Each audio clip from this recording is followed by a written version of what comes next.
It is a growing problem on college campuses, students with addiction dropping out of school to get treatments. So now a group of students at the University of Kentucky have started their own collegiate recovery community. New at 6, Sabira Rayford explains how the CRC acts as a safety net to help keep recovering students sober on campus. It's a new school year, and for the thousands of students filling UK's campus today, that means crowded parking lots and classrooms. For Phil Johnson, it's a reminder of his sobriety. I have so much gratitude for where I am today. Johnson, a chemical engineering major, says he's been getting ready for the school year all summer.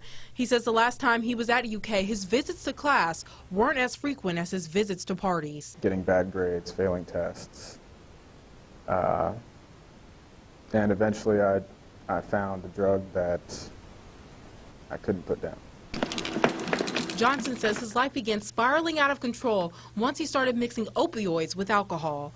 According to a 2015 study by the National Institute of Drug Abuse, young adults ages 18 to 25 are the biggest abusers of opioids and prescription drugs. I went through 10 months of treatment.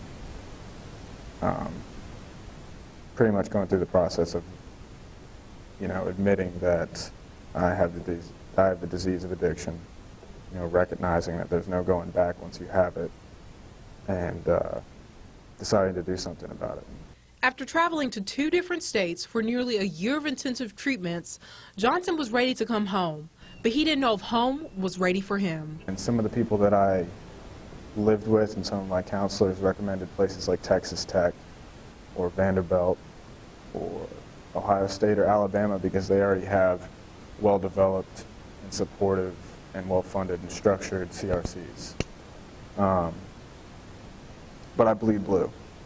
So he started to call around to see what he could do, asking about addiction recovery on campus. But what he didn't know is someone was already 12 steps ahead of him. Next thing I know, I got a phone call from Kelsey Hinken telling me that she had been working diligently over the past year to start a brand new collegiate recovery community at UK. We're always focused on the problem, but what about the solution?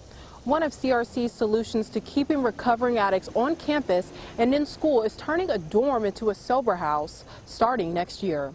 We're still working out the details of what that is going to look like and how we are going to regulate that, because obviously it's very tricky and sensitive. You want to make sure that it's truly substance-free, that the students who are in recovery are very well protected.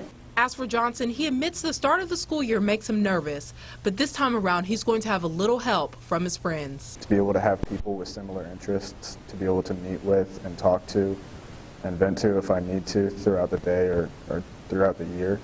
I don't know, there's, kind of priceless. That's what you need is other people. So far the group is 6 members strong and they have no plans of slowing down. In Lexington at the University of Kentucky, Sabira Rayford, WKYT. Pretty impressive. Now, you may be wondering, there are now more than 100 collegiate recovery programs around this country.